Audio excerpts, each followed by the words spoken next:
Assalamualaikum warahmatullahi wabarakatuh. Jumpa lagi dengan saya Enjang Wijaya, CGP Angkatan ke-7 dari SMPIT Al-Madinah. Dan inilah aksi nyata modul 14, penyusunan keyakinan kelas dan diseminasi budaya positif. Selamat menyaksikan. Bagian pertama adalah pembuatan keyakinan kelas. Prosesnya sudah sesuai dengan yang dianjurkan dalam LMS. Namun di sini para siswa melakukan curah pendapat dalam kelompoknya masing-masing. Setelah mendiskusikan keyakinan kelas sesuai dengan kesepakatan atau peraturan kelas yang mereka miliki, berikutnya masing-masing kelompok mempresentasikannya. Setelah itu, semua siswa dibimbing oleh guru berdiskusi untuk finalisasi keyakinan kelas. Dan inilah keyakinan kelas yang telah terbentuk. Pertama, disiplin. Setiap anggota kelas perlu disiplin dalam segala tindakan dan perbuatan. Kedua, tanggung jawab. Setiap anggota kelas perlu bertanggung jawab atas semua tugas belajar. Ketiga, sopan. Setiap anggota kelas perlu bersikap sopan kepada siapa saja. Kemudian, peduli. Setiap anggota kelas perlu saling peduli. Lalu, hormat dan menghargai. Setiap anggota kelas perlu saling menghormati dan menghargai. Dan terakhir adalah kebersihan. Setiap anggota kelas perlu menjaga kebersihan. Dan berikut adalah dokumentasi dalam bentuk video ketika membuat atau menyusun keyakinan kelas tersebut. Assalamualaikum warahmatullahi wabarakatuh. Waalaikumsalam warahmatullahi wabarakatuh. Good morning everyone. Good morning. How are you today? I'm doing fine, thank you. Okay. Fine, thank you. Finally, after a year of holiday, and now we are going to begin with something new. Okay? Dengan sesuatu yang baru. With something new. Okay? What are we going to do? Kita mau ngapain sekarang? Actually, it's very simple. Okay? Kalian sudah mempunyai satu yang disebut dengan kesepakatan kelas. Ya, kita akan mengelaborasinya menjadi sesuatu yang lebih spesifik, lebih jelas tentang apa itu. Ya, ini dia keyakinan kelas. Oke, keyakinan kelas itu tidak mungkin bisa dibuat tanpa kita tahu apa itu nilai-nilai kebajikan universal. Jadi nilai-nilai kebajikan universal itu apa? Tolong dibaca sama Rifat. Please read. Nilai-nilai kebajikan universal merupakan nilai lintas budaya bahasa, suku, bangsa maupun agama seperti komitmen, keadilan, kehormatan, budi, integritas, perlindungan, pelayanan, keamanan, kesabaran, tanggung jawab, mandiri, berprinsip, keselamatan, kesehatan, dan sebagainya. Ini naik apa? Pakai? Ada nggak peraturannya? Kalau enggak, ditilang. Tapi apakah karena kita takut ditilang? Tidak. Kenapa? Karena kita meyakini bahwa peraturan harus memakai helm ini tujuan mulianya adalah untuk ya, ini peraturan tak tertulis. Mencuci tangan. Coba Mas Ayu.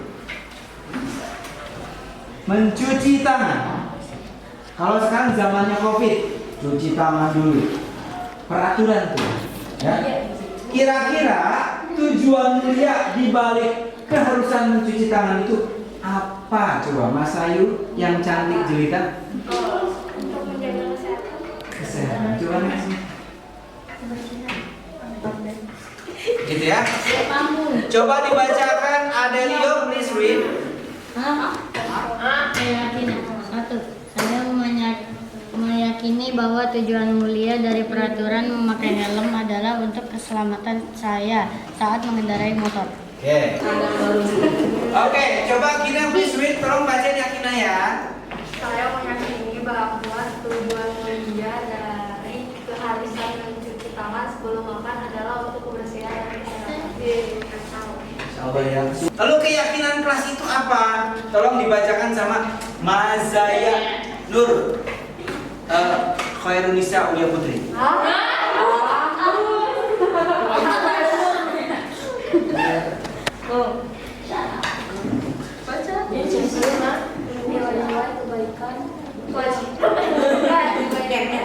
Kebajikan yang merupakan tujuan kuliah di kelurahan. Oke, kalian ya.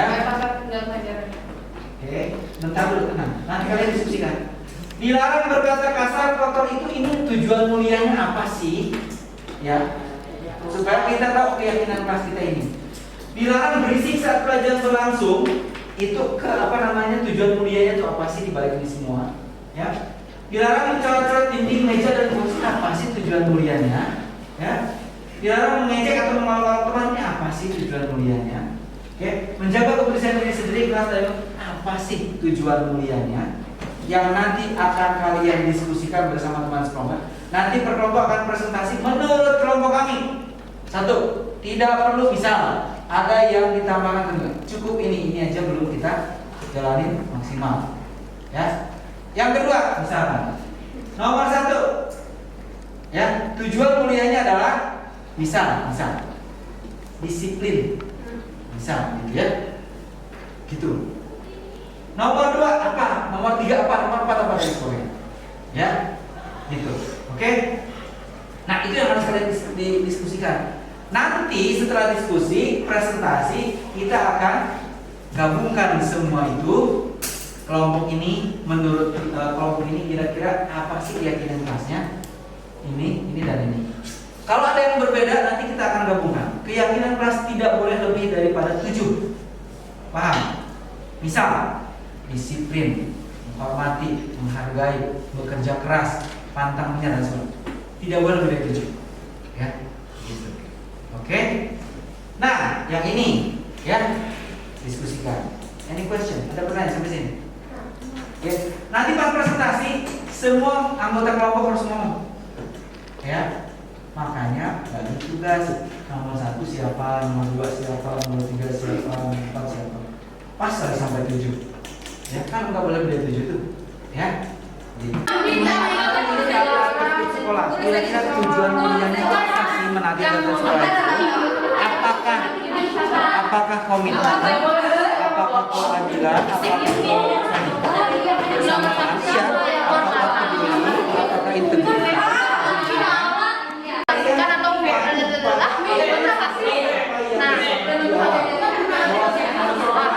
Dengan baik.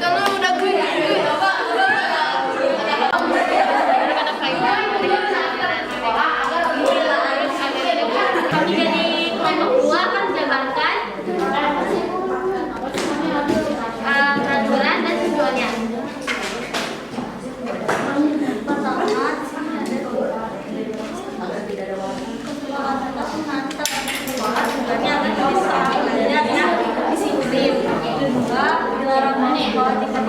Harus menunjukkan kesalahan yang jelas karena akan menjadi siswa atau siswi yang bertanggung jawab. Oke. Tapi dari kelompok akan dilakukan kesempatan biasa Ya. Menurut peraturan sekolah menurut kelompok kami pakai begitu dulu apa? menurut kelompok kami menurut kelompok kami peraturan tersebut untuk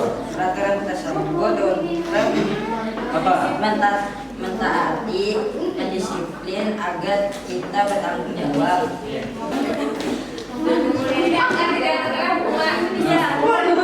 Dilarang beristirahat bila tidak sekolah harus menjalankan izin jelas agar tidak tertinggal pelajaran. Komitmen. Agar tidak tertinggal pelajaran. Eza. Assalamualaikum warahmatullahi wabarakatuh. Salam. Ya. Ya, benar dari kelompok. Enggak. Dari kelompok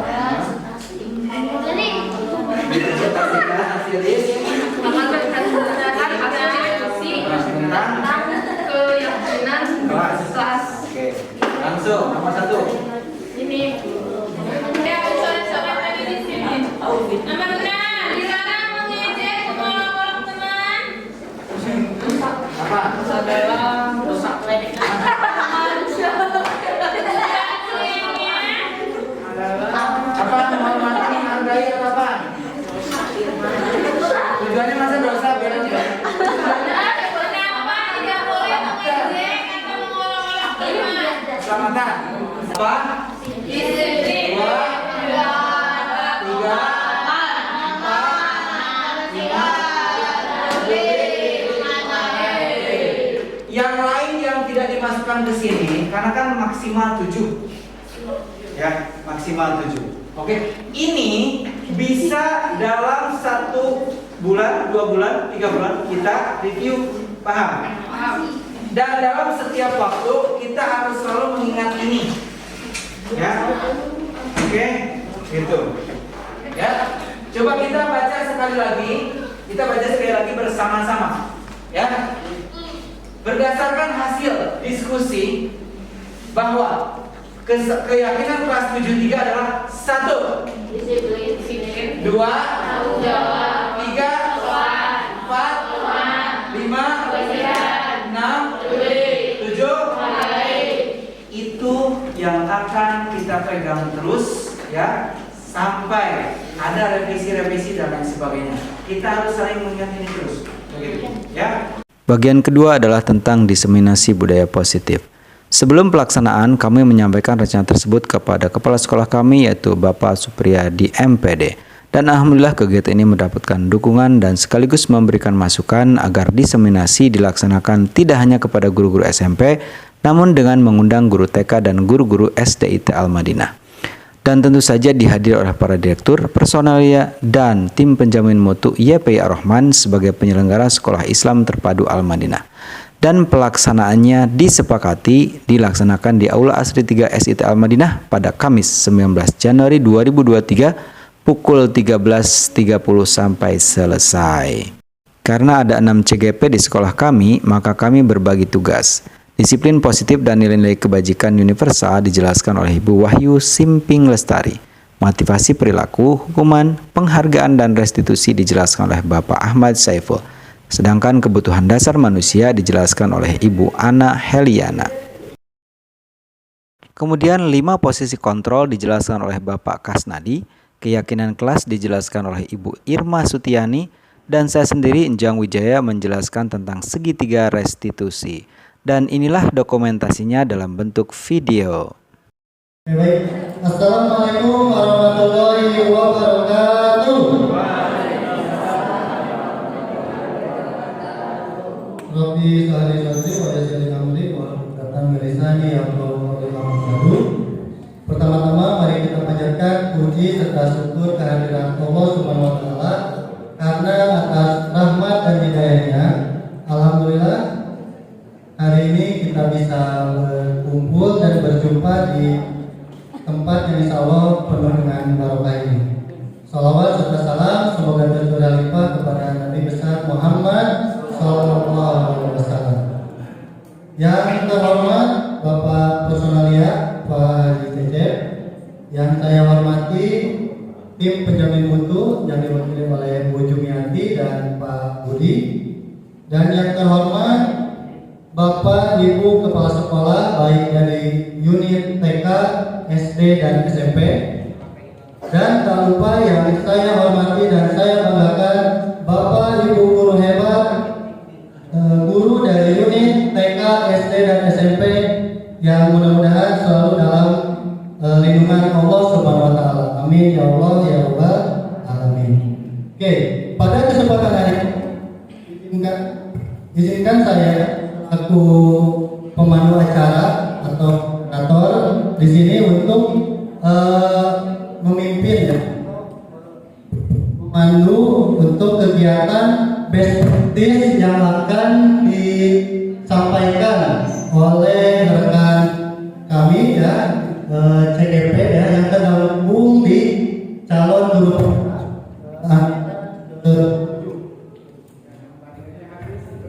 baik. Tadi best practice yang akan dilakukan oleh rekan kami ya dari calon guru penggerak angkatan ke-7 ya. Di sini izinkan saya untuk memperkenalkan calon penggerak dari angkatan ke-7 ya, yang berasal dari Sekolah Islam Terpadu Al-Madinah. Itu ada, mohon untuk berdiri ya, Bapak Enjang Wijaya. Selanjutnya Bapak Ahmad Saipul. Selanjutnya Ibu Irma Sutiani. Selanjutnya Ibu Anna Herliana. Selanjutnya Bapak Kasnadi. Dan yang terakhir ini ada Ibu Wahyu Simping Lestari. Oke, di depan adalah guru-guru hebat ya yang telah terpilih menjadi calon guru penggerak di angkatan ke-7 di Kabupaten Purwakarta, di mana pada kali ini akan membawakan atau mempresentasikan mengenai best practice mengenai penerapan budaya positif ya di lingkungan sekolah, khususnya di lingkungan sekolah SMP Al-Madinah. Oke, sebelum beranjak ke materi inti, izinkan untuk Ibu Jumiati ya selaku TPM untuk memberikan sambutan dan membuka kegiatan best practice ini. Waktu dan tempat kami persilakan.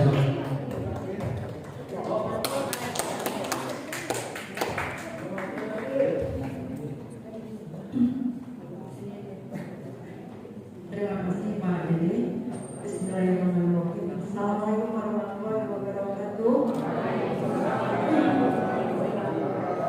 Yang saya hormati perhiasan diwakili oleh Bapak Haji Cecep, yang saya hormati Pak Budi, Bapak Ibu kepala sekolah barangkali yang hadir, dan seluruh Bapak Ibu guru yang di depan, Bapak Ibu guru hebat, dan semua insya Allah menjadi hebat nanti ke depannya. Ya, puji syukur kita haturkan kepada kehadiran Allah Subhanahu wa Ta'ala yang senantiasa melimpahkan rahmat kepada kita semuanya, dan sholawat serta salam kita haturkan kepada junjungan kita Nabi besar Muhammad SAW. Baik Bapak Ibu sekalian, kali ini kita semua sudah tahu pada saat ini pembelajaran kita sudah mulai dengan guru-guru yang disebut guru penggerak ya, CBG tahun guru penggerak. Dan kita semuanya dalam hal ini diartikan, kalau selama ini saya amati, sebenarnya yang kita lakukan sekarang ini sudah ada dari dulu. Sudah ada dari dulu, bahkan pada saat kurikulum 13 itu sudah ada. Tapi saat itu pergerakannya masih lambat, gitu ya. Nah, oleh Pak Nadiem sekarang ini digebrak supaya kita memang benar-benar bergerak untuk berubah, gitu ya. Jadi sekarang saya merasakan dan melihat teman-teman kita ini sangat luar biasa, dan mari kita benar-benar wujudkan. Ini adalah impian yang kalau kita bisa mewujudkan, kita akan nanti hasilnya akan menunjuk nanti, dan Bapak Ibu akan merasa sangat bangga, ya. Karena selama ini sebenarnya sudah, tapi itu tadi yang saya katakan, belum pergerakannya belum seberapa.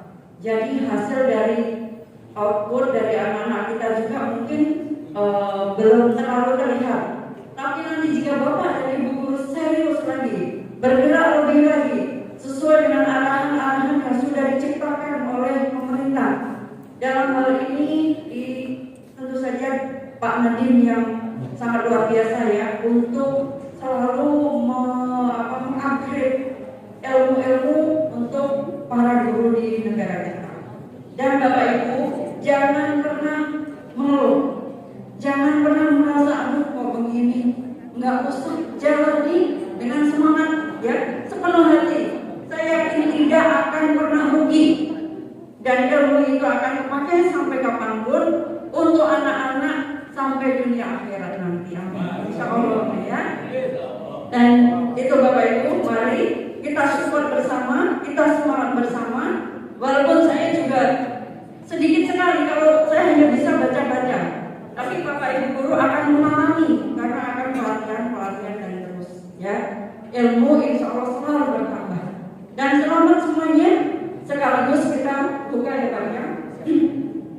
Oke, untuk kali ini untuk pelaksanaan pelatihan calon guru penggerak, kita nyatakan kita buka dengan baca basmalah.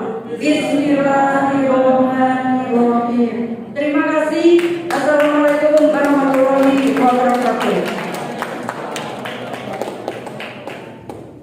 Terima kasih kepada Ibu Jumiati, perwakilan dari TPM yang sudah membuka kegiatan kita pada hari ini. Oke, mungkin langsung saja, tapi sebelumnya saya ada jargon sedikit ya untuk guru penggerak.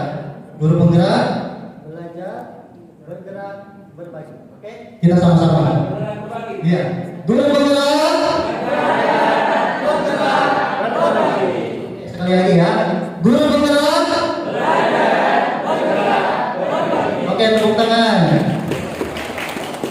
Oke, baik, langsung saja Bapak Ibu semuanya, kita tampilkan untuk pemateri kita yang pertama.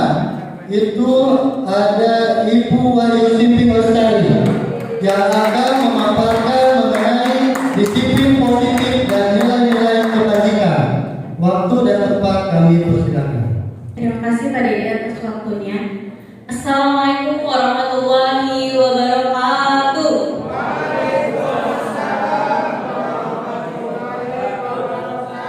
Sehat Bapak Ibu? Ya, terima kasih. Mungkin sedikit dari saya. Akan menyampaikan tentang disiplin positif dan nilai-nilai kebajikan. Boleh dilanjut Bu? Nah, sebelum kita masuk apa itu disiplin positif, kita harus tahu dulu apa itu makna disiplin. Disiplin itu berarti kan kita harus sesuatu tata tertib yang biasanya kita taati, kemudian ketaatan atau kepatuhan kepada peraturan.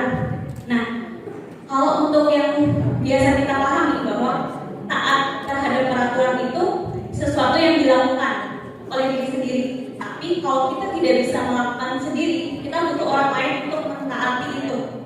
Ya, seperti halnya anak sekolah kita harus kita harus beritahu mereka bagaimana mereka harus mentaati peraturan seperti itu. Lanjut Bu. Nah, di sini Ki Hajar Dewantara menyatakan bahwa di mana ada kemerdekaan, disitulah harus ada disiplin yang kuat. Sungguh pun disiplin itu bersifat self-disiplin, yaitu kita sendiri yang mewajibkan kita dengan sekeras-kerasnya.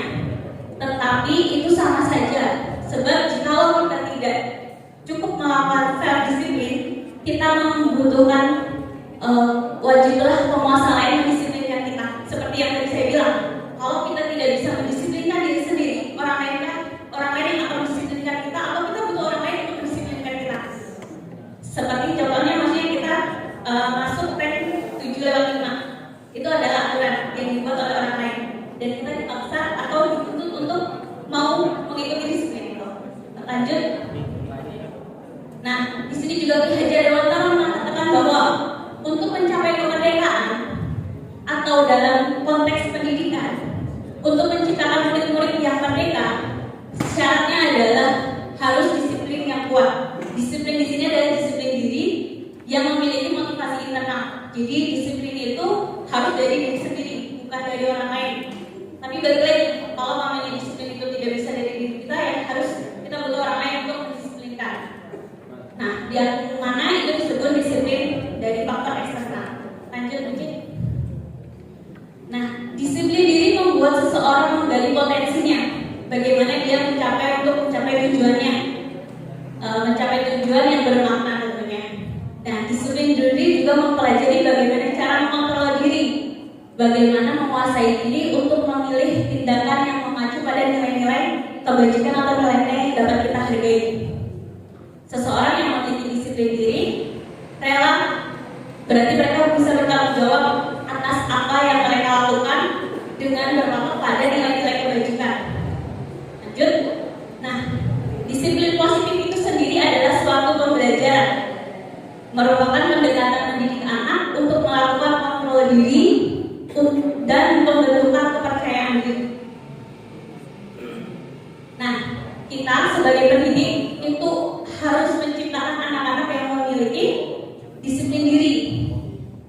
yang mana mengacu pada nilai-nilai kebajikan universal. Apa itu nilai-nilai kebajikan universal? Kita lanjut. Nah, nilai-nilai kebajikan adalah sifat-sifat positif manusia yang merupakan tujuan mulia pada setiap individu. Itu ada beberapa dari ilmuwan ya, Dr. William Glasser tentang teori kontrol. Setiap perbuatan memiliki tujuan. Seperti hanya kita bekerja, kita juga punya tujuan. Kita mengajar, kita punya tujuan. Anak-anak belajar juga punya tujuan. Seperti itu. Lanjut. Nah, nilai-nilai kebajikan itu ada 6 institusi. Nah, yang pertama adalah profil pelajar Pancasila. Coba di next ke yang tadi Bu, sebelumnya. Nah, saya mau tanya nih, Bapak Ibu hafal profil pelajar Pancasila? Belum? Belum.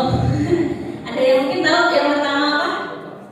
Bertakwa dan beriman kepada Tuhan dan berakhlak mulia ya. Berarti yang kedua berpikir kritis, berkepentingan global, mandiri, kreatif, bergotong royong. Ya, puji atau nah, beriman bertakwa kepada Tuhan yang Maha Esa, berakhlak mulia, mandiri, berpikir kritis, berkepentingan global, bergotong royong dan kreatif. Lanjut, puji. Itu tadi adalah nilai-nilai kebajikan yang pertama. Ada 6. Nah, yang kedua adalah IBO Primary Years Program. Mohon maaf kalau bahasa Inggrisnya rada-rada. Nah, ini adalah sikap murid. Jadi disiplin positif itu tadi dikatakan harus berpacu kepada nilai-nilai kebajikan.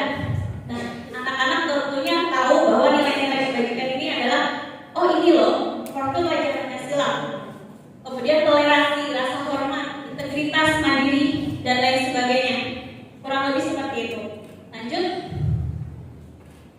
Nah, yang ketiga adalah 9 pilar karakter. Itu cinta kepada Tuhan dan segenap ciptaannya. Nah, Bapak Ibu bisa baca sendiri ya, karena banyak.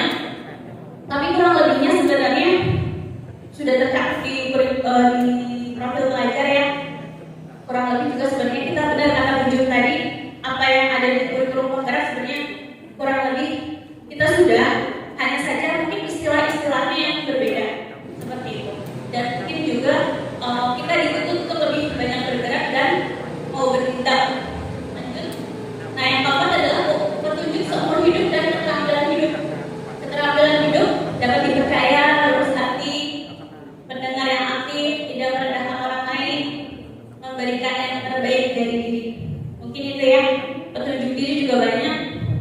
Peduli, penalaran, kerjasama, keberanian, keinginan, usaha dan lain sebagainya. Next. The 7 essential virtues. Empati, suara hati, kontrol diri, rasa hormat, kebaikan, toleransi dan keadilan. Nah, itu yang kelima, yang terakhir.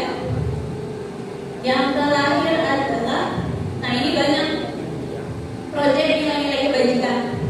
Jadi kalau di situ ada peduli, rajin, integritas, rasa hormat, mencakup semuanya tadi ya. Kurang lebih sama Bapak Ibu. Jadi disiplin positif itu harus kita tanamkan kepada anak-anak. Dimulai dari mereka juga harus tahu nilai-nilai kebajikan itu apa aja. Nah, kita tanamkan kedisiplinan karena kita tidak bisa, kalau kata Ki Haji Dewantara, kita tidak akan bisa menciptakan pembelajaran yang merdeka jika tidak ada kedisiplinan yang kuat dari dalam diri. Seperti itu. Kurang lebihnya dari saya, mohon maaf. Assalamualaikum warahmatullahi wabarakatuh. Terima kasih kepada Ibu Ayu yang sudah memaparkan mengenai disiplin positif dan nilai-nilai kebajikan. Oke, untuk selanjutnya pemateri yang kedua itu Bapak Ahmad Saiful akan memaparkan materi mengenai motivasi perilaku manusia dan hukuman versus penghargaan. Silakan. Waktu dan tempat kami persilakan. Mohon maaf sebelumnya. Ya, saya dapat kuliah tentang motivasi perilaku manusia dan mungkin yang akan buat Bapak Ibu bertanya karena nanti pertanyaannya ditulis saya. Mungkin terkait dengan hukuman versus penghargaan.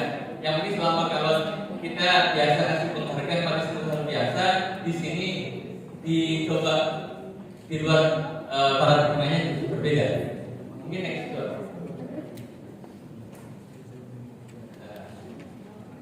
Ya, motivasi pelaku dulu Bapak Ibu. Ya, Bapak Ibu di penggerak ini rujukannya adalah dari Jan Gosen mengatakan bahwa ada 3 hal motivasi perilaku motivasi manusia yang mendorong manusia itu mau melakukan sesuatu. Yang pertama adalah karena takut dengan hukuman, yang kedua karena adanya suatu imbalan, dan yang ketiga karena pengen dihargai, pengen eksis dan lain sebagainya. Nah, yang ditekankan oleh Gosen itu adalah pada nomor 3. Karena selama ini mungkin kita dirangsang untuk memotivasi baik kita sebagai guru di kelas, hukuman biasanya karena anak menghindari hukuman atau motivasi karena pengen tidak dihukum. Yang kedua karena melakukan sesuatu karena pengen dapat penghargaan, imbalan, ya. Dan yang ketiga karena motivasi dari dalam. Ini poin dari dosen. Mungkin nanti kita akan lebih berat di bagian ketiganya, ya Bapak Ibu ya. Mungkin ini suatu hal yang baru termasuk bagi saya. Next. Nah, teori ini untuk menunjang dari budaya positif yang ingin diterapkan di sekolah-sekolah, di mana budaya positif ini adalah menanamkan motivasi yang semestinya hadir dari dalam diri siswa. Jadi bukan karena adanya suatu hukuman, bukan karena suatu adanya penghargaan. Jadi bagaimana kita sebagai guru bisa membangkitkan motivasi peserta didik dari dalam diri mereka. Nah itu teorinya ya. Ini teorinya. Jadi saya sendiri juga belum tentu bisa, ya. Tapi kita belajar bareng-bareng, gitu ya. Itu teorinya Bapak Ibu ya. Next. Kemudian apa itu hukuman dan penghargaan? Sengaja saya berikan 2 versi yang berbeda. Mungkin versi ini yang paling familiar di kita, yang paling familiar bagi kita, bahwa hukuman itu penderitaan yang diberikan atau ditimbulkan dengan sengaja, ya, yang ketika orang yang dihukum tentu saja akan menderita. Sedangkan kalau penghargaan ini kalau menurut Nalim Purwanto 2007 alat bagian dari alat pendidikan. Mungkin yang biasa dengan materi teori behaviorisme mungkin sudah terbiasa ya, bahwa teori tentang stimulus dan lain sebagainya. Jadi dengan demikian sini anak akan lebih keras maunya untuk bekerja, berbuat lebih baik berdasarkan karena adanya suatu imbalan. Itu mungkin teori yang sering kita pahami secara bersama. Nah, di kurikulum yang sekarang itu berbeda. Next book. Menurut Alfikon, ini rujukannya. Dimana saya nggak tahu bagaimana tim dari Kemendikbud merancang ini dan memilih. Sekali lagi ini hanya sekedar teori yang mungkin rujukan yang dianggap sesuai dengan kurikulum yang sekarang. Mengatakan bahwa baik penghargaan maupun hukuman sebenarnya sama-sama kurang pas buat mendidik siswa. Karena yang mendidik siswa itu sebenarnya ya proses dalam pendidikan itu sendiri. Jadi dalam teorinya Apikon ini menganggap penghargaan yang terus-menerus itu justru akan membuat anak akan berhenti belajar ketika penghargaan itu berhenti. Nah, gitu. Nah ini mungkin akan berbeda kalau teorinya di TK. Karena kalau TK kalau penghargaan semuanya harus satu semua, ya. Artinya ini yang disebut teori gitu ya. Jangan kita. Karena kalau tanya ya baiknya sebagaimana? Karena anggapannya gini. Ketika satu siswa mendapatkan penghargaan, maka yang lainnya merasa seperti mendapatkan hukuman. Makanya selama ini mungkin kalau di TK, yang lainnya tidak merasa terhukum atau tidak merasa dihargai, maka semuanya dapat penghargaan dengan tentu saja yang berbeda-beda ya. Tentu penghargaan yang berbeda-beda seperti itu. Ya, jadi teorinya Apikon ini sekali lagi teorinya Bapak Ibu ya, saya tidak bermaksud menggurui Bapak Ibu, katakan baik itu hukuman maupun penghargaan sebenarnya sama saja. Kalau itu diterapkan terus-menerus, karena bisa membuat siswa baik secara intrinsik atau dari dalam itu kurang termotivasi, justru karena adanya rangsangan saja. Nah, ini kalau pendekatannya konstruktivisme itu akan berbeda. Ini bukan memperdebatkan teori Pak ya. Ya saya kayaknya sama calon dokter sama apa gitu ya. Tapi ini ilmu yang saya dapat dari TKP aja. Lanjut. Nah, kenapa dikatakan bahwa hukuman dan penghargaan ini bisa saja punya pengaruh negatif? Karena pertama, pengaruh jangka pendek dan jangka panjang. Secara jangka pendek mungkin bisa membuat anak termotivasi, tetapi secara jangka panjang bisa berakibat berbeda. Karena ketika penghargaan itu berhenti, mungkin motivasinya juga akan berhenti. Next.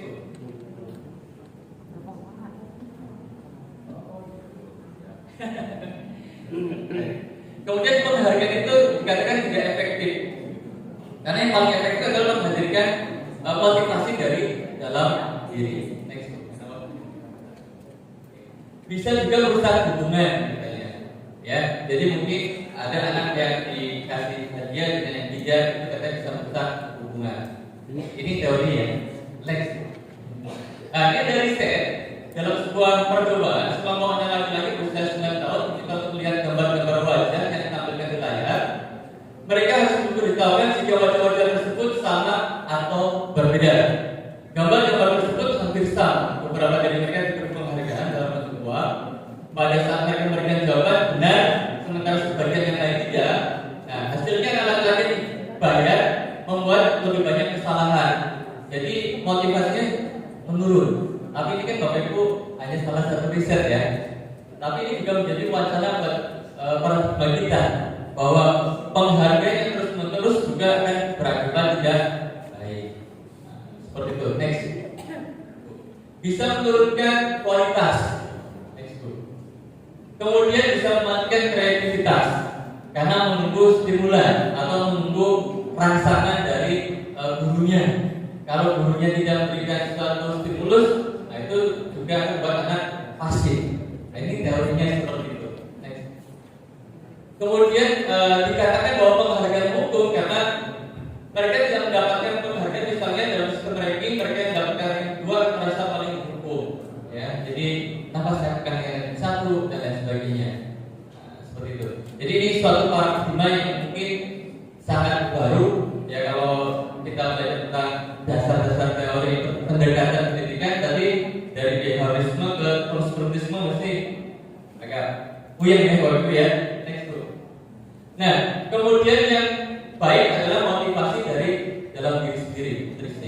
Nah, yang dikembangkan dalam kurikulum yang sekarang adalah bagaimana kita sebagai guru membangun paradigma anak dan dari pembelajaran yang kita lakukan, bagaimana bisa mendorong siswa kreatif dari dalam diri, termotivasi dari dalam diri sendiri, melalui apa? Kesadaran, melalui apa? Berdoa dan sebagainya. Jadi seperti itu, bukan karena rangsangan dari luar, karena rangsangan dari luar itu akan sifatnya pendek. Teorinya seperti itu. Ya, next. Oke. Dalam hukuman ini sebenarnya juga kalau di sekolah ada yang namanya konsekuensi ya.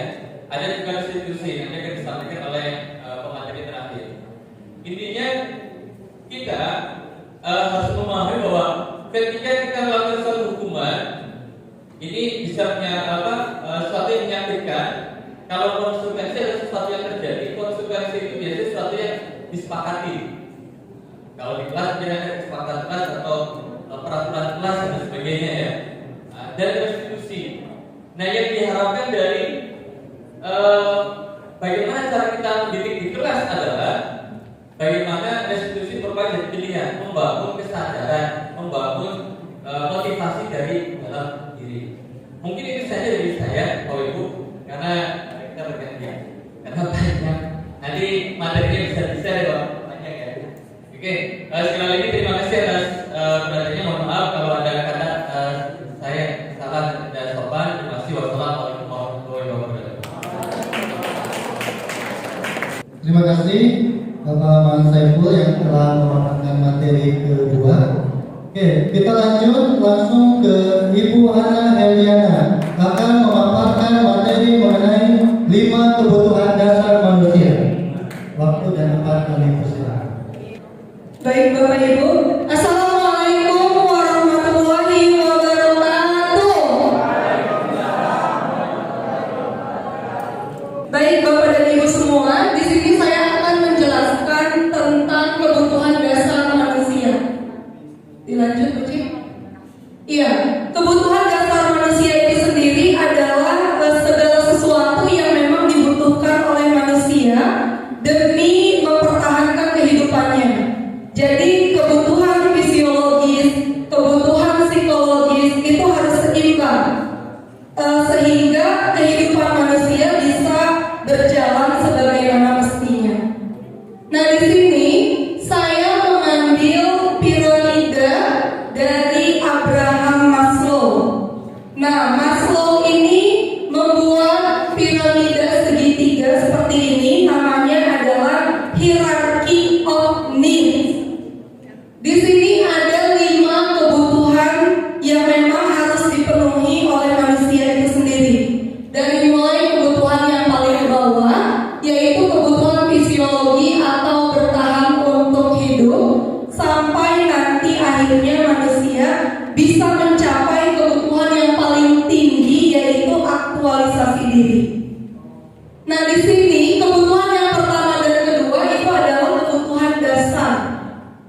Kemudian kebutuhan yang ketiga dan keempat itu kebutuhan psikologi.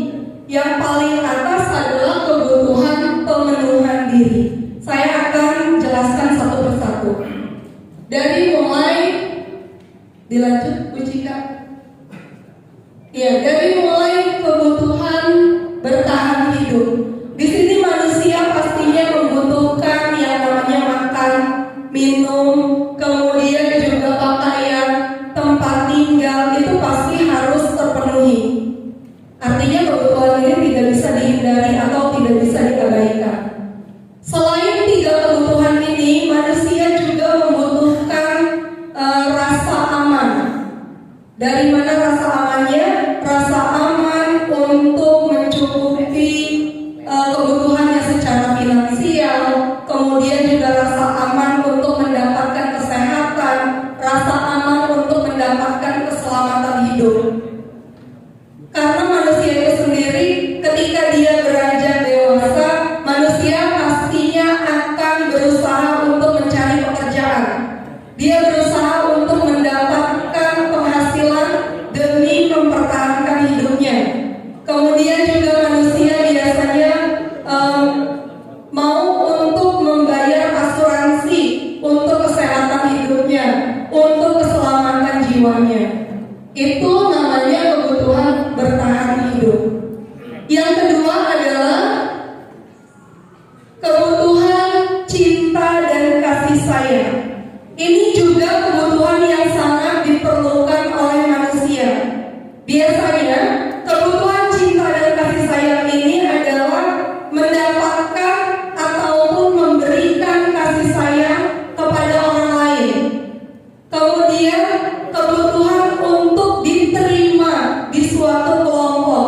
Biasanya yang bisa memenuhi kebutuhan cinta dan kasih sayang ini adalah orang-orang yang ada di dekat kita, seperti keluarga, kemudian teman, lalu komunitas kita. Bapak Ibu mungkin di sini mengikuti komunitas, paling tidak kalau guru mapel biasanya ada MGMP. Nah, ketika kita ikut MGMP, kita butuh diterima, kita butuh diakui dalam komunitas itu. Yang ketiga adalah kebutuhan akan kebebasan. Jadi manusia itu tidak boleh dikekang. Artinya manusia itu membutuhkan kebebasan untuk bisa menambah keterampilannya, untuk bisa menjadi kompeten. Kalau manusia terbatas, segala sesuatunya dilarang, maka sulit untuk mengembangkan diri. Makanya manusia itu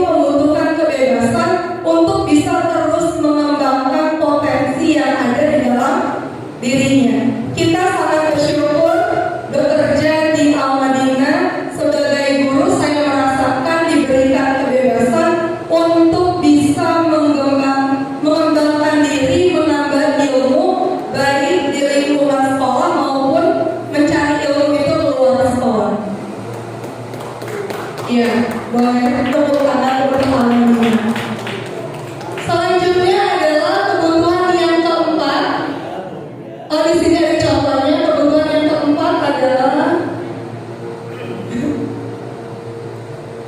kebutuhan akan rasa senang. Manusia itu membutuhkan kesenangan. Kalau kita melihat anak kecil itu kadang-kadang suka lari-larian, kemudian suka bercanda, suka bermain. Itu memang karena anak tersebut ingin memenuhi kebutuhan akan rasa senangnya. Kita aja yang sudah dewasa, walaupun mungkin di keseharian kita mengajar, kita serius, kemudian bekerja juga dengan keseriusan, tapi kita juga butuh kesenangan.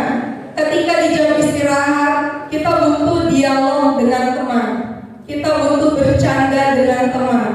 Bahkan ketika pandemi kemarin, anak-anak sekolah hanya sampai zuhur. Itu ketika pagi sampai zuhur mungkin guru-gurunya serius mengajar, tapi ketika siswanya keluar, guru-gurunya pasti bercanda dengan teman-teman yang lain. Ada yang buat video TikTok, ada yang buat reels gitu ya. Itu karena memang manusia itu butuh rasa senang, mencari hiburan, sehingga nanti kehidupannya bisa berjalan dengan seimbang. Terakhir adalah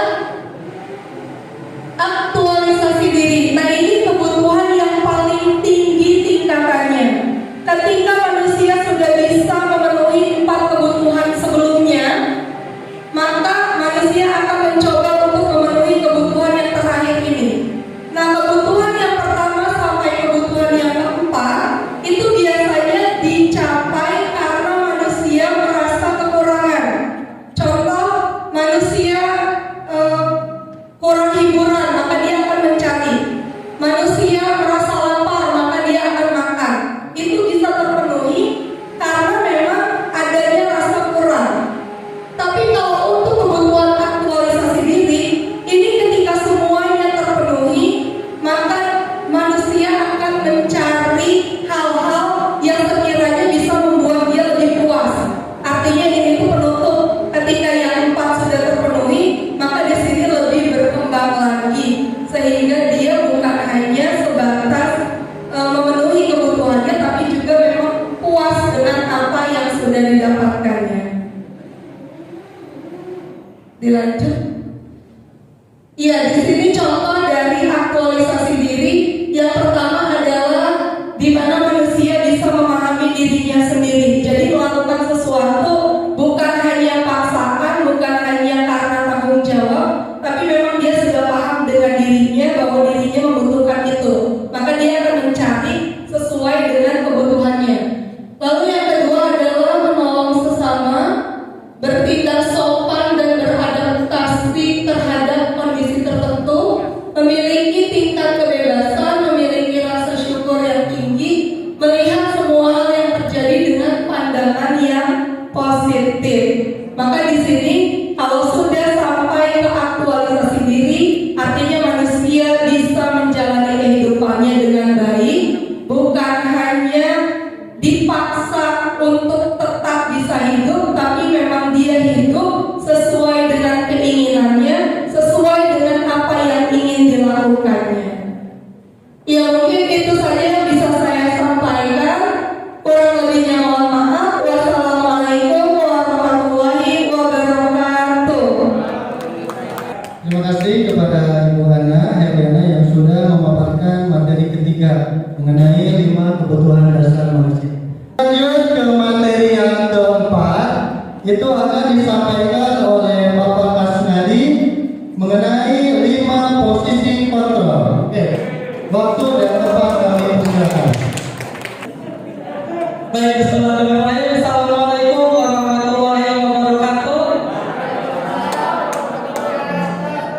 Aduh Bapak Ibu, saya grogi sekali ini.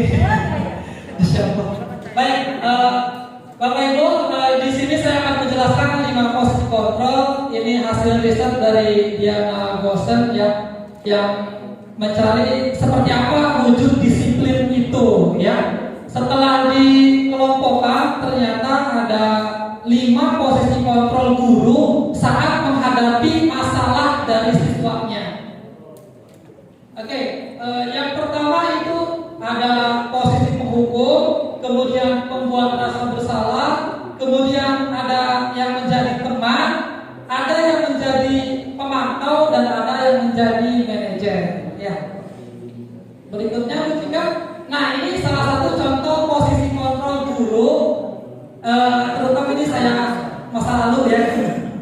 Jadi di posisi penghukum, hukuman itu kan sifatnya menyakiti baik secara verbal ataupun fisik, dan biasanya hukuman itu tidak sesuai dengan kesalahannya, misalnya terlambat disuruh push up gitu. Nah, itu ya. Ciri-ciri posisi hukum itu biasanya gurunya juga bernada tinggi yang kamu datang terlambat, nunjuk-nunjuk begitu ya.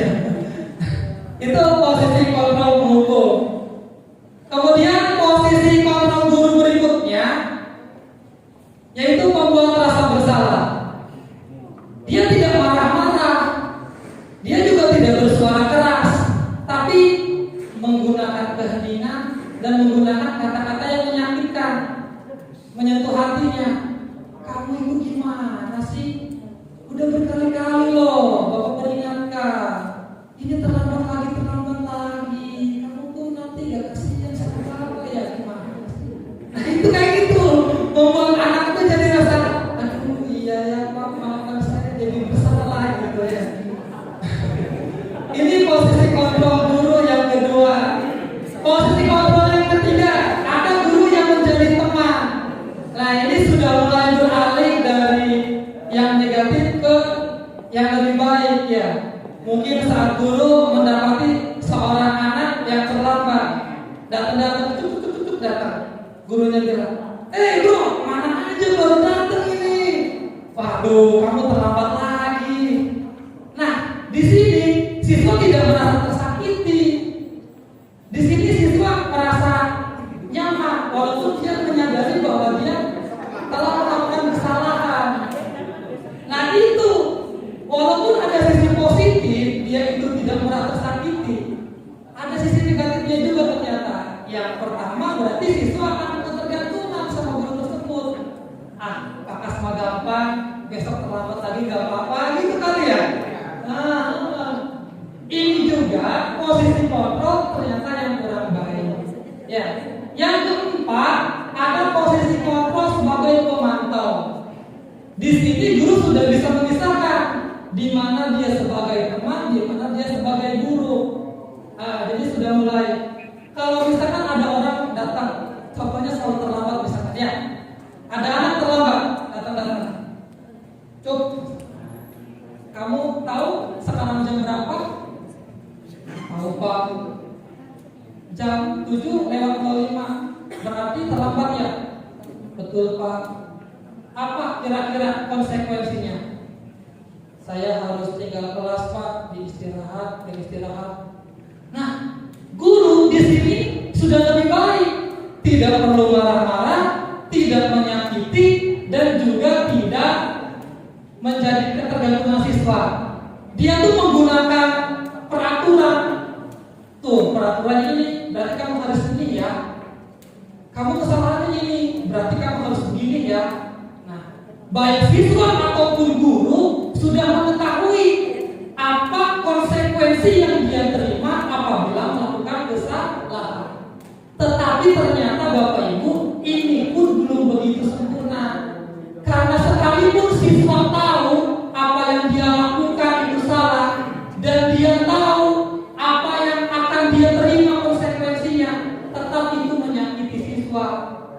Tidak membangun murid untuk mau memperbaiki kesalahan.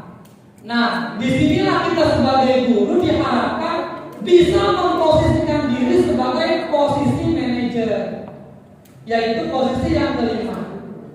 Manajer di sini dia sudah bisa menjadi seorang teman, juga sudah bisa menjadi seorang pengontrol, ya, pemantau. Nah, tetapi manajer di sini dia berusaha membangun kesadaran siswa, bagaimana siswa itu bisa memanage dirinya, bagaimana siswa itu bisa menyadari kesalahannya dan mau memperbaiki kesalahannya di kemudian hari. bagaimana guru ini bisa membangun motivasi intrinsik siswa itu dengan cara apa? Yaitu dengan cara segitiga restitusi. Bagaimana segitiga restitusi itu? Nanti sama panjang ya. Cukup dari saya. Assalamualaikum warahmatullahi wabarakatuh.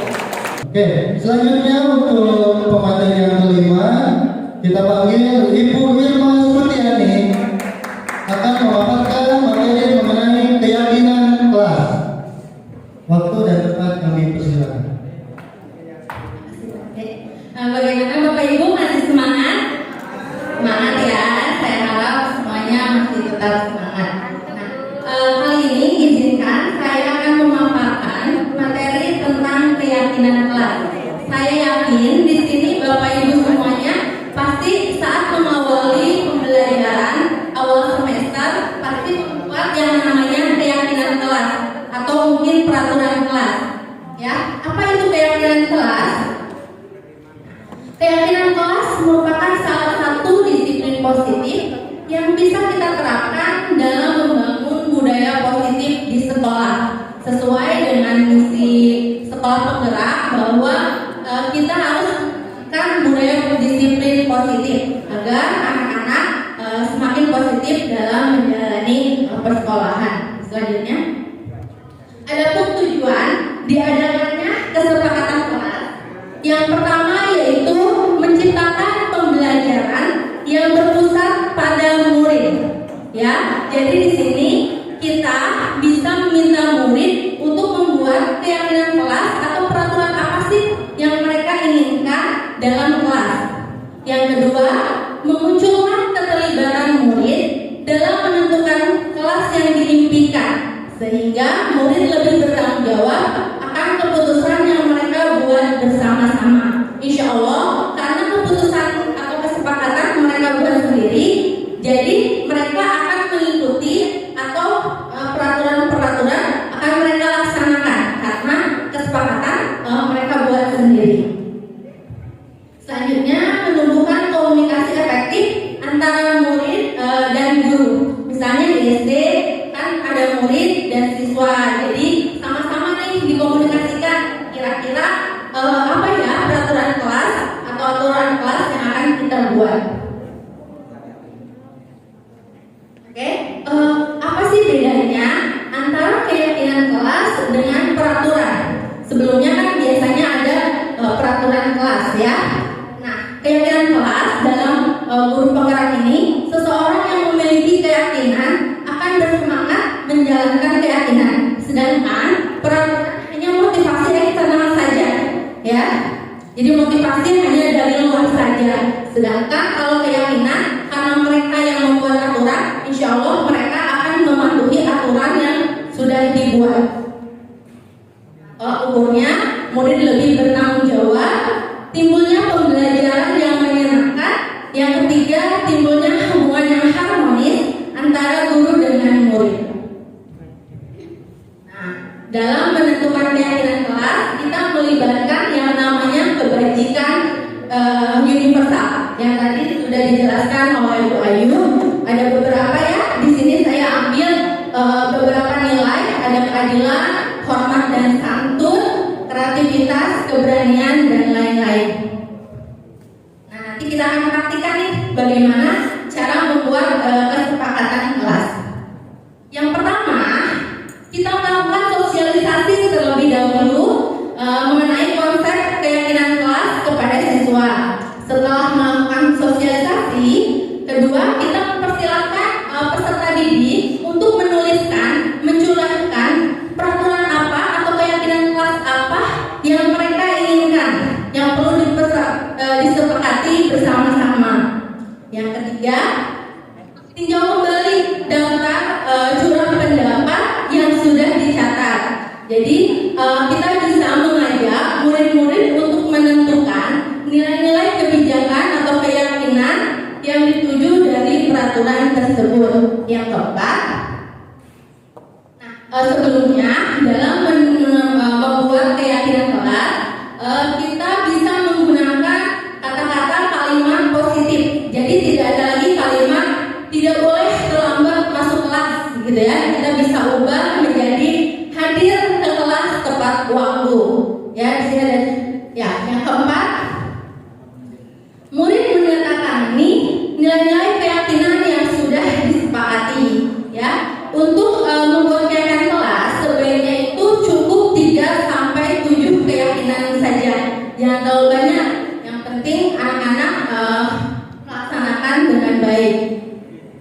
terakhir, kegiatan kelas bisa ditempel di depan kelas ya untuk sebagai pengingat kepada peserta didik. Nah, ada salah satu contoh kalimat dalam keyakinan kelas, misalnya kita mengambil nilai kebajikan hormat. Kita bisa menggunakan kalimat saling menghormati, menghargai, mengasihi sesama teman. Tanggung jawab dengan kalimat bertanggung jawab mengerjakan tugas piket. Kan biasanya kita bikinnya siswa baik wajib piket gitu ya. Kita bisa ubah kalimatnya menjadi kalimat yang positif dengan bertanggung jawab mengerjakan tugas piket. Nah, kita sama-sama ya Bapak Ibu mempraktikkan bagaimana sih cara membuat keyakinan kelas. Di sini saya sudah menyiapkan kertas. Oke. Nah, Bapak Ibu, ceritanya misalnya di depan kelas nih, kita mengajak anak-anak untuk membuat keyakinan kelas. Kira-kira apa sih keyakinan kelas yang ingin kita tanamkan untuk anak-anak? Pembelajaran apa sih yang anak-anak inginkan ya? Nah, kita bisa membagikan kertas kepada anak-anak dan kita bisa meminta anak-anak untuk menuliskan pembelajaran yang seperti apa yang mereka inginkan. Oke, boleh Bapak Ibu, mohon maaf ya, jadi menulis nih. Bisa menggunakan kata-kata yang positif ya. Sampel aja.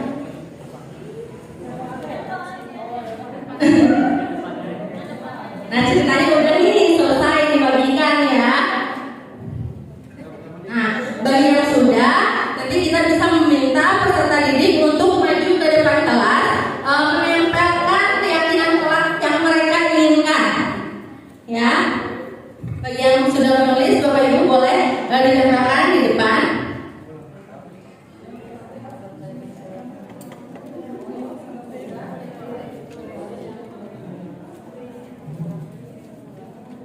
Misalnya kan kalau di kelas itu anak-anak gimana nih caranya biar nggak keluar kelas semaunya gitu ya, atau boleh nggak nih makan atau minum di dalam kelas. Nah, kita sepakati nih bareng-bareng bersama anak-anak. Jadi bukan kita yang mengatur anak-anak, tapi kita berdiskusi dengan anak-anak ya.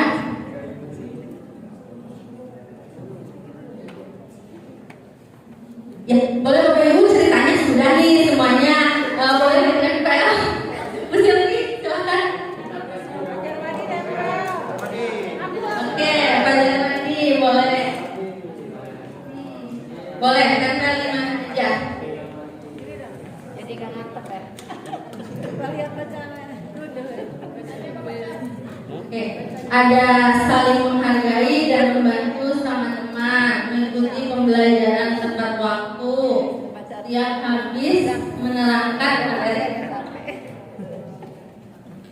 Setelah habis menerangkan materi harus ada games. Nah, ceritanya udah banyak nih. Nah, nanti kalau semua siswa sudah maju ke depan, menuliskan keinginan pembelajaran apa yang mereka harapkan, kita klarifikasikan. Jadi mana yang termasuk misalnya ke dalam tanggung jawab, bisa kita kelompokkan ya. Misalnya tanggung jawab dalam piket, dalam mengerjakan tugas, tepat waktu. Kita bisa satu-satukan per nilai-nilai universalnya ya, seperti itu. Nanti setelah selesai kita tinjau ulang lagi, kita sepakati lagi. Setelah menjadi 3 atau 7 keyakinan kelas, kita sama-sama dengan anak-anak semuanya menandatangani. Itu sebagai bukti bahwa guru dan siswa sama-sama sepakat tentang keyakinan kelas yang sudah dibuat. Ya, baik Bapak Ibu, itu saja langkah-langkah bagaimana cara kita menerapkan keyakinan kelas di kelas kita masing-masing. Mudah-mudahan dengan kita membuat keyakinan kelas, kita dan peserta didik dapat melaksanakan pembelajaran dengan baik, dan kita sebagai guru dapat menanamkan nilai disiplin positif untuk anak-anak ya. Mungkin itu saja dari saya. Kurang lebihnya mohon maaf. Wabillahi taufiq wal hidayah. Wassalamualaikum warahmatullahi wabarakatuh. Terima kasih kepada Ibu Bu Nirma Setiani yang sudah memaparkan materi mengenai keyakinan kelas. Terima kasih. Kita lanjut saja langsung ke materi yang ke-6 atau yang terakhir. Kita sambut ke materi kita yang ke-6. Bapak Enjang Wijaya akan memaparkan tentang segitiga restitusi. Waktu dan tempat kami persilakan. Terima kasih Pak Dede. Izin Pak Cecep, Pak Ilyas, Pak Supriman ya, Ujung dan teman-teman CGP lainnya. Assalamualaikum warahmatullahi wabarakatuh. Saya mau tanya, judul materi kita apa? Siapa yang pastikan? Budaya positif. Judul kita budaya positif. Terima kasih Bapak Carmadi alias Mr. Untuk menciptakan budaya positif di sekolah, apa yang harus kita lakukan? Siapa? Siapa keyakinan kelas? Disiplin positif. Disiplin positif itu apa? Ya, disiplin positif apa? Apakah itu yang ada hukuman-hukumannya? Apa?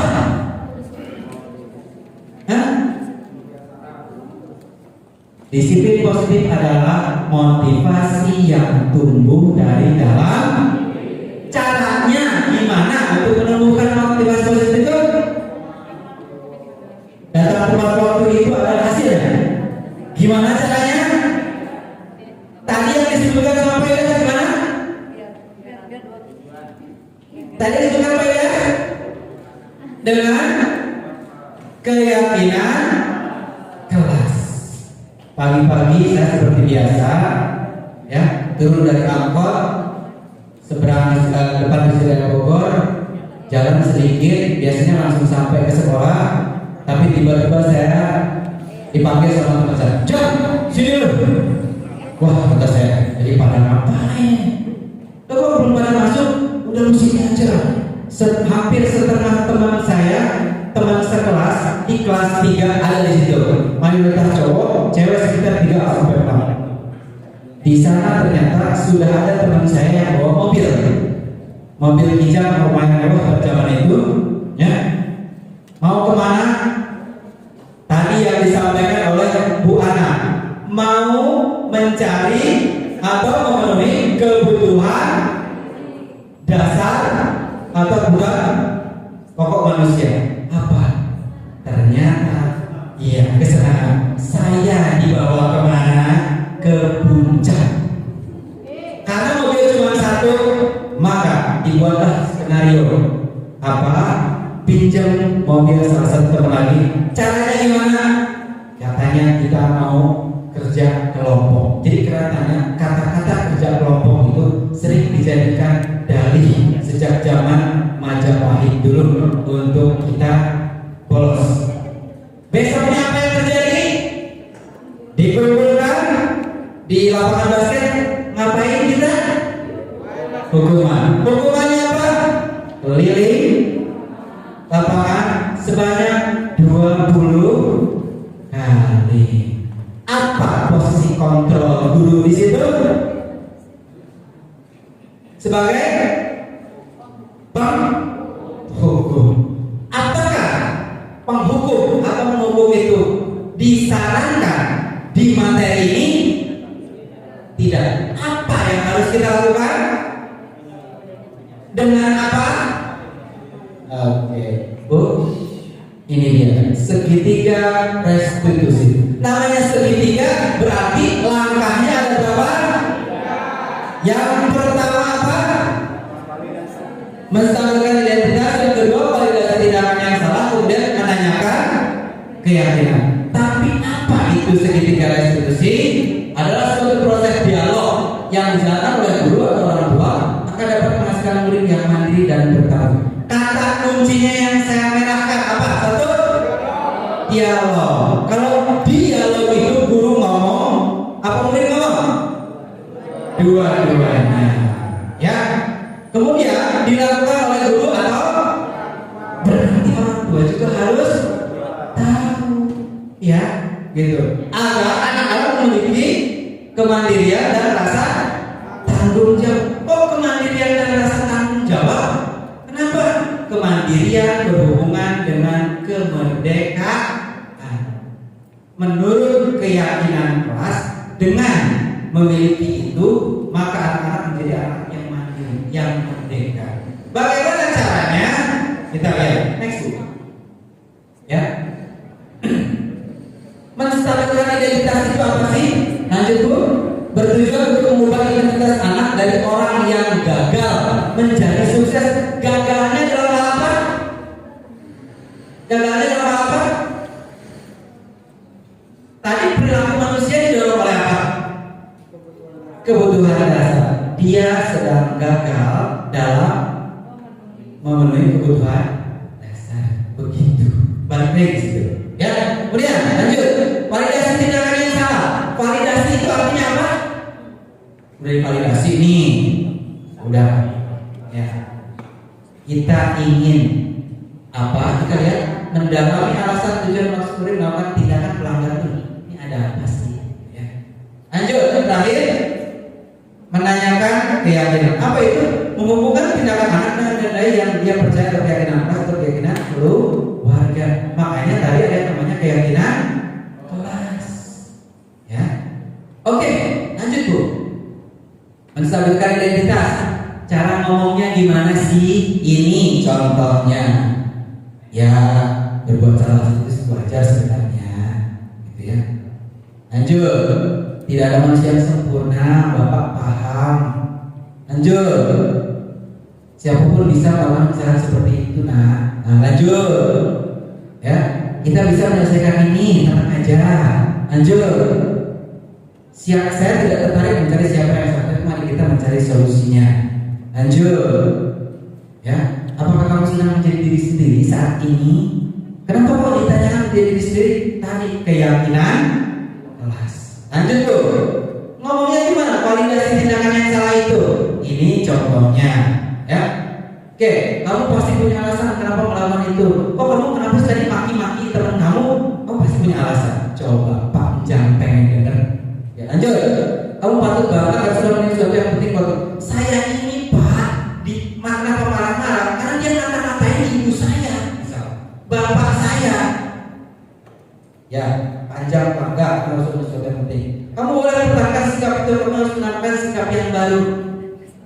Kamu bangga dengan keluarga kamu, tapi kamu ingat bagaimana cara mengatasinya. Sikap yang baik bagaimana? Ya, lanjut. Kamu pasti punya alasan. Ini kita tahu ya. Lanjut. Padahal kamu bisa makan mengungkul. Oh, tadi kamu maki-maki dia. Iya. Kamu mengungkul enggak? Enggak. Bagus itu, kamu enggak mau sampai mengungkul. Gitu. Berarti kamu punya kontrol diri yang udah bagus. Nah, gitu ya. Lanjut. Untungnya kamu bisa menahan diri. Nah, ini. Kemudian lanjut lagi. Apa sih yang kamu lakukan pada saat itu? Ya kan saya ingin membela harga diri orang tua saya, Pak. Lanjut. Wajar kamu melakukan itu, harga diri keluarga itu sesuatu yang penting, ya. Oke. Terakhir menanyakan keyakinan. Nah, ini berhubungan dengan keyakinan kelas kita, begitu ya. Contohnya apa yang kita percaya sebagai kelas. Jadi kelas keyakinan kelas itu makanya harus ditempel itu biar anak-anak nggak bingung dan ketika kita mau melakukan sesuatu, keyakinan kelas kita, gitu ya. Dibagi lagi aja tuh. Apakah nilai umum yang sudah kita sepakati? Nah, ini keyakinan kelas itu ya. Kemudian apa bayangan kita tentang kelas yang ideal, yang saling menghormati, disiplin, tanggung jawab yang begitu ya. Lanjut. Kamu mau jadi orang seperti apa? Sesuai dengan disiplin, Pak, tanggung jawab, respect dan lain sebagainya. Lanjut. Apakah kamu masih ingat keyakinan kelas masalah ini? Nah, ini ya, keyakinan kelas. Kemudian, menurut kamu tindakan kamu sesuai dengan keyakinan kelas ini? Ini contoh-contoh ya. Supaya kita lebih paham lagi, kita lihat video berikut ini.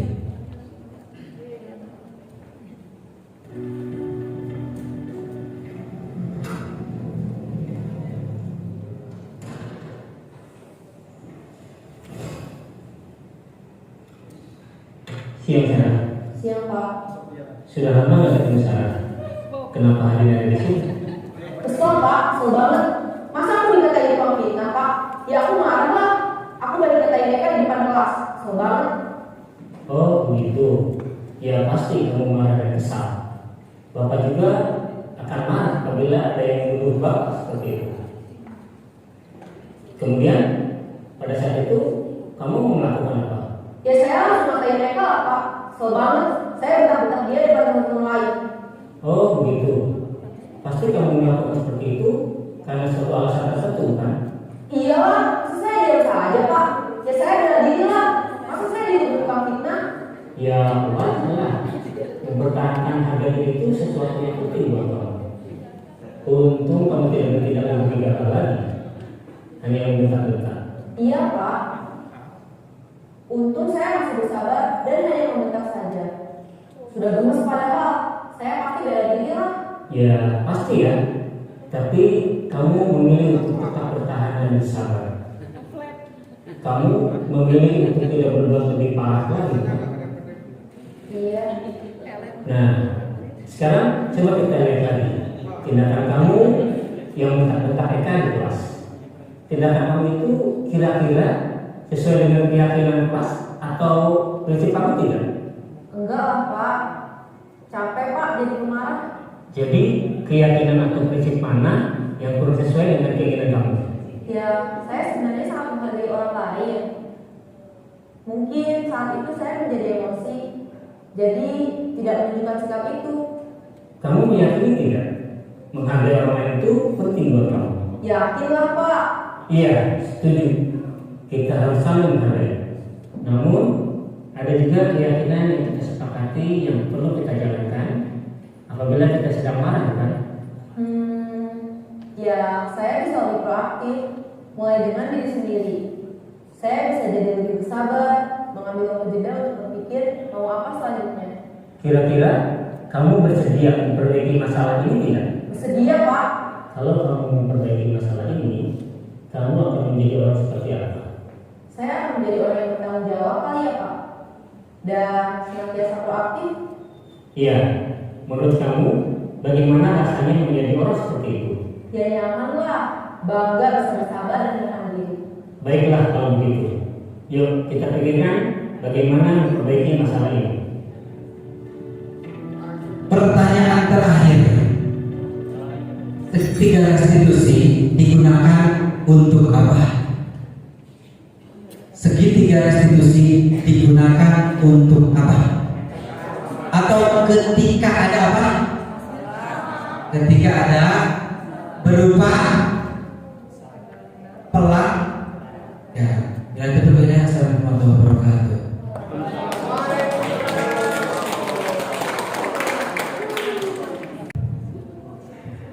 Oke, baik Bapak Ibu, kita lanjut. Masih semangat ya? Oke. Terima kasih, kita kasih aplaus dulu untuk para pemateri ya. Kita pada sore hari ini. Mungkin langsung saja kita buka sesi pertanyaan untuk 3 pertanyaan saja. Baik, silakan. Mau dari Bapak terlebih dahulu atau Ibu terlebih dahulu? Boleh? Acungkan tangan. Silakan Pak. Ya. Silakan Pak, saya menanyakan pertanyaannya nggak susah ya. Jadi ganda. Bismillahirrahmanirrahim. Assalamualaikum warahmatullahi wabarakatuh. Waalaikumsalam. Panjang dari calon berupa kata tujuh saya hormati sekolah. Ini panjang menggelitik lah, ini luar biasa materinya yang panjang. Panjang dong terakhir sampai. Ya, berkaitan dengan restitusi. Terkait dengan restitusi, bagaimana caranya kan menciptakan kondisi bagi murid untuk memperbaiki kan kesalahannya. Bagaimana pola pikir guru dengan siswa yang harus satu sama lain mempengaruhi, kan begitu.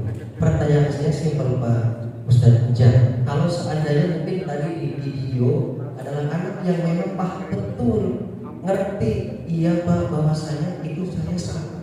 Tapi bagaimana kalau itu anak, Pak saya benar, dia yang salah. Apa yang saya lakukan salah, apa yang saya lakukan benar. Nah ini bagaimana caranya bagi KPD dengan guru dengan pola restitusi yang kita berikan kepada siswa tersebut. Itu saja Pak Kiai atau guru. Assalamualaikum. Waalaikumsalam warahmatullahi wabarakatuh. Pertanyaannya luar biasa ya. Ini mau langsung dijawab atau tanggung dulu? Jawab dulu aja ya, takut lupa. Baik, mungkin pertanyaan dari Pak Sofian mungkin akan langsung dijawab oleh Bapak Jan. Ya, mungkin nanti teman-teman yang lain akan ini ya, karena kan ini sebenarnya kita semua mendapat materinya. Ini pertanyaan pernah ditanyakan sama fasilitator, Pak. Ya, sama fasilitator. Bukan saya sih yang nanya, gitu ya. Ini kan yang tadi contoh ini kan cuma satu orang, ya. Artinya dia kan berkonflik dengan orang lain kan. Nah, ini hanya satu pihak. Kalau nanti kita ada anak berkonflik dengan anak yang lainnya, maka satu-satu kita ajak bicara. Kemudian dua-duanya kita ajak bicara, begitu ya.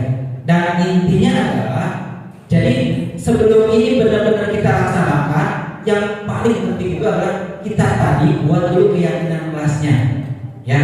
Ingat keyakinan kelas ini berarti kita mau ngapain dan sebagainya. Sekarang saya di kelas selalu nanya ke wali kelas apa keyakinan kelasnya masing-masing. Kenapa? Karena setiap kali saya mengajar saya saya tekankan itu keyakinan kelas mereka. Contoh di kelasnya Bu Hani. Di kelasnya Bu Hani itu keyakinan kelasnya adalah Dita dan Sophie menghormati dan menghargai kebersihan. Biar gampang, disiplin, tanggung jawab, sopan, peduli, menghormati, menghargai. Harus seperti itu. Di awal kamu udah begitu atau belum? Kamu yakin nggak dengan seperti ini? Gitu. Jadi dan keyakinan ini kenapa harus begitu? Karena harus ada evaluasi setiap minggu, sebulan dan sebagainya. Anak-anak ini benar-benar udah paham belum? Udah menghayati belum? Ya keyakinan kelasnya. Insya Allah tadi yang ditanyakan Pak Asep akan lambat tahun ya anak-anak mau iya. Ini kan yang diyakini bersama di kelas. Saya harus disiplin, saling menghormati dan lain sebagainya. Begitu ya. Jadi insya Allah ya Pak Kiai ya itu akan kalau keyakinan kelasnya itu sudah betul-betul kita pahami bersama-sama, kita guru semua anak-anak itu akan lebih mudah lagi mencari solusi. Mungkin teman-teman yang ada yang menambahkan Pak Ibu, Pak Kasnadi, Bu Irma, Bu Ana, Bu cukup. Lanjut Pak. Terima kasih atas pertanyaannya dan jawabannya Pak Jan. Oke, mungkin lanjut ke pertanyaan kedua. Oke, baik.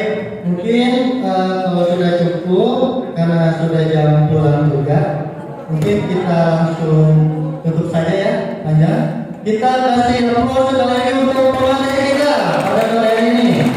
Oke, baik, saya rangkum untuk kegiatan hari ini.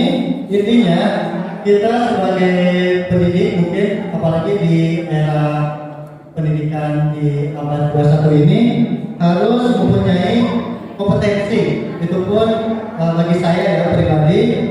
Yang pertama yaitu mampu menerapkan pembelajaran yang berpusat pada murid. Yang kedua memiliki kemampuan untuk fokus pada tujuan. Yang ketiga memiliki kompetensi untuk bisa menggerakkan orang lain dan kelompok. Selanjutnya memiliki daya juang atau resiliensi yang tinggi. Selanjutnya memiliki kompetensi kepemimpinan dan bertindak mandiri. Lalu kompetensi memiliki kemampuan untuk belajar hal baru, terbuka pada umpan balik dan terus memperbaiki diri. Lalu selanjutnya memiliki kemampuan berkomunikasi dengan efektif dan memiliki pengalaman mengembangkan orang lain. Lalu yang terakhir memiliki kedewasaan emosi dan berperilaku sesuai kode etik. Mungkin adalah kompetensi yang harus kita miliki di pembelajaran abad 21 ini. Oke, mungkin itu saja ya Bapak Ibu semuanya. Terima kasih atas kehadiran Bapak Ibu semuanya.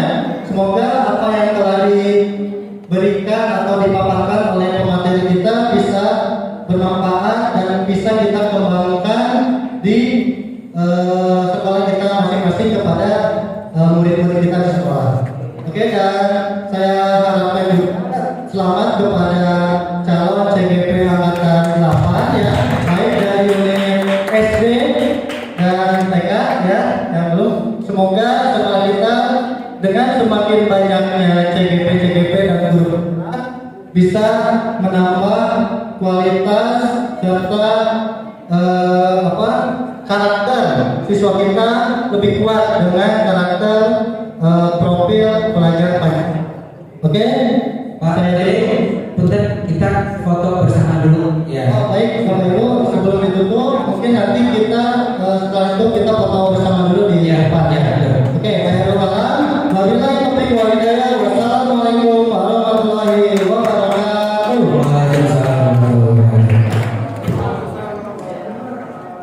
Itulah aksi nyata modul 1.4 tentang penyusunan keyakinan kelas dan diseminasi budaya positif. Terima kasih atas perhatiannya, mohon maaf bila banyak kekurangannya. Billahi taufiq wal hidayah, wassalamualaikum warahmatullahi wabarakatuh.